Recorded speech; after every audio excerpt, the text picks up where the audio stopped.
Introduce yourselves and what you do in the band. I'm Steve. I play guitar and I sing. I'm Devin, and I play the drums. What's the meaning behind the name This Conditions? It's from a it's from a Jack's Mannequin song called Dark Blue. How did everybody in the band meet? I think I know the story. Okay, go ahead. It's kind of confusing. Mike and Nate worked together at American Eagle, and they met and they were all playing. They were looking to start a band, and Mike, I believe, was friends with. I got it. Mike, Nate, and the old drummer Steve worked together, and at American Eagle, and they were looking to start a band. And so they needed a bass player and a guitar player. And Steve was friends with Nikki and their old guitar player, Anthony. And so that's how the original lineup got together. And then eventually the band parted ways with Anthony. And before Steve came into the band, it was probably about a year while they were looking for a guitar player. Probably about a month before they found Steve. This Steve. Yeah, this Steve. Two different Steves. This Steve. Steve, the old drummer, wound up having to leave, and I was friends with the guys through my old band. We had played a bunch of shows together and done some tours together, and so I came down to a practice, and we liked each other enough to play in a band together. And then probably like 2 days after I started playing in the band, Steve showed up to a practice, and I had actually known Steve through bands. My old band had played with his old band in like Jersey a couple times, and so when he walked in, it was kind of like a pleasant surprise, you know. Oh, I wouldn't say pleasant, but Steve walked in and saw me, and I saw him, and it was like, you know, what the hell are you doing here? And then I was like, well, I'm in the band. I was like, what are you doing here? He's like, well, I'm trying out for the band. And then like a day or two later, we were both in the band. And it's been love ever since. And that's what it is now. The confusing story. Yeah, it's confusing because of the multiple Steves, but once you can separate the two Steves, the other Steve has bigger teeth. He's a great guy, though. I was with him last night. I love him so much. What are your influences, both personally and as a band? As far as other artists, I mean, I feel like we all draw from like different stuff, like all different kind of genres. But I think it's like a kind of a crowd reaction thing for me. It always kind of has been. So it's like my influence, I guess. I want to play music, so I do. I think I understand the better question than my friend Steve. So I'll say, as a band, we could probably all agree that kind of the new generation of singer-songwriters like Ace Enders, Bryce Avery, Andrew McMahon, they're all pretty large influences for us as a whole. Mm-hmm. I know personally, Nicky loves Saves the Day. That's his favorite band. Like if you talk badly about Saves the Day, Nicky would pounce on you. But I don't know why I'm talking about Nicky. I mean, me personally, my favorite band in the entire world is New Found Glory. They're the reason why I play music, and I aspire to be everything that they are, which is just a band that has done everything their own way and has continued to be a band for like 13 plus years. And they're not millionaires, but they make a living being in a band. And, you know, that's all I ever really wanted to do. So for me, it's like it's more of a pop punk influence for me. New Found Glory being the biggest. You guys haven't done any new albums. Is there any new coming out soon? Actually, yeah, we're writing a whole ton. That's why we've been like dormant, I guess you'd say. We've been like locking ourselves away. Well, you guys are locking yourselves away. I don't come to practice. Steve's been kind of occupied. I've been occupied. He's the college person that never goes to class. I'm the retail missionary. That's what I do. So, but yeah, we've been writing a bunch of new songs, and we're actually playing one tonight, and we're hoping to do some big things with it.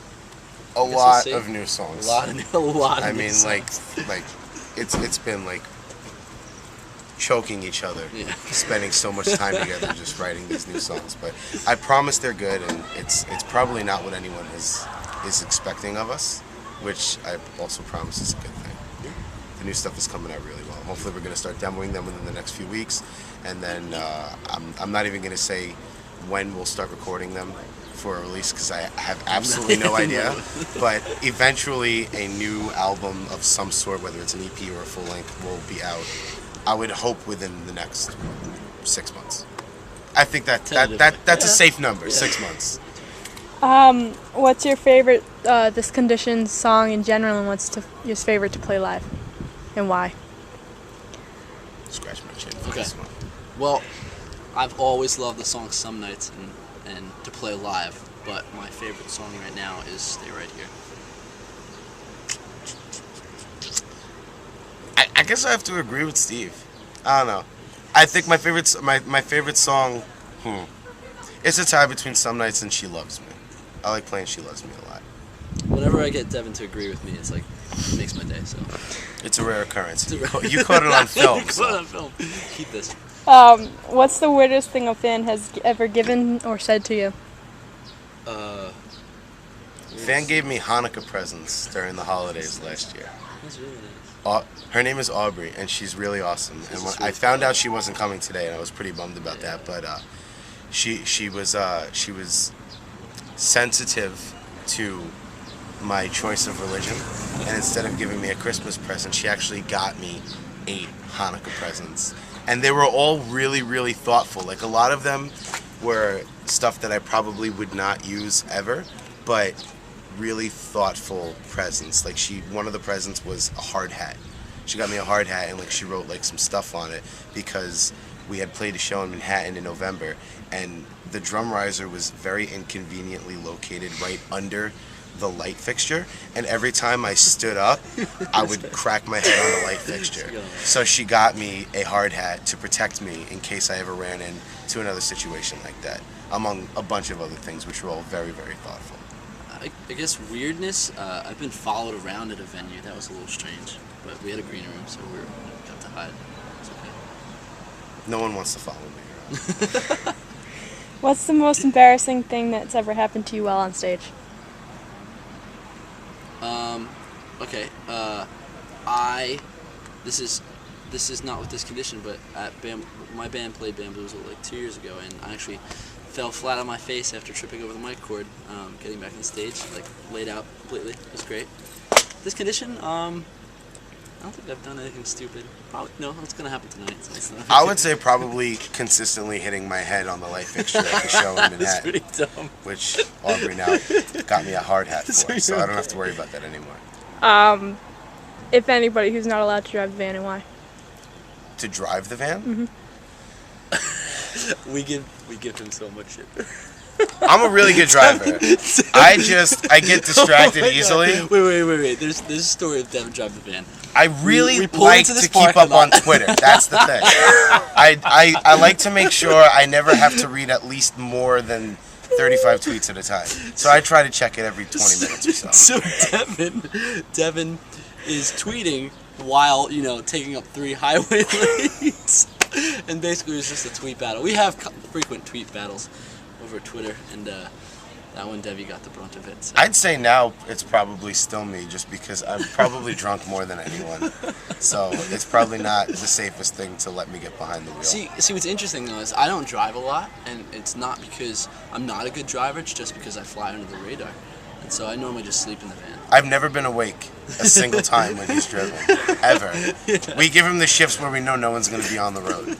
So we know that if he's going to crash into something, it's going to be like a tree or a light post. And I usually wind up falling asleep right after he turns the van on, and when I wake up, we're at wherever we're heading. So it's pretty Mission convenient. accomplished. What's the best show you've ever played, and where was it? And who was it with? I'm probably going to say it was School of Rock.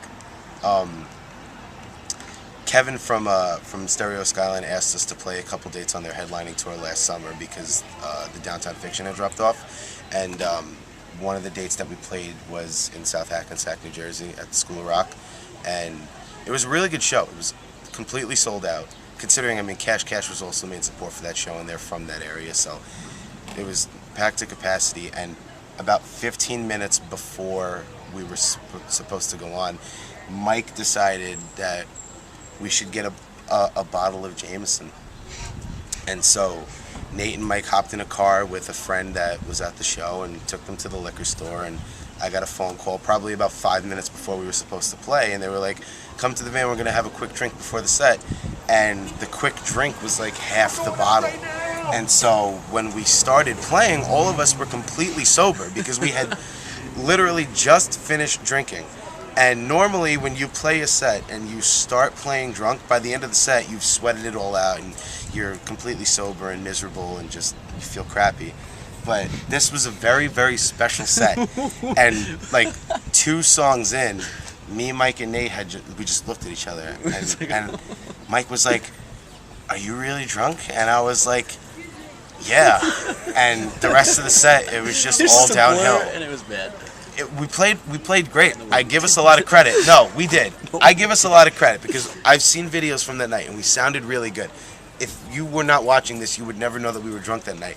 But I promise you, me, Mike, and Nate were hammered. And by the time the set was over, we were still hammered. And we stayed that way for the whole night. And it was just a really, really good night. On a more serious note. But then I broke my headphones that You night. did. I sat on them. So that kind of turned the night into kind of a crappy night. My favorite show, it was actually at Croc Rock in Pennsylvania. Same tour, or was that I think it was the You Me Never Really Know tour. But we were in this like weird funk where like we weren't really that was like, You Me Never Really Know. we weren't really like proud of how like our live performance had been, because we're always really hard on ourselves, and so like we'd had a few shows where like again like we didn't feel like we were playing our best, and then like this one show we all came together. It was like the first like second of the set, it was just all on, and it really, and like the crowd loved it. It was just awesome. Yeah, we played really well that night. Yeah, we did. I remember that was a good night.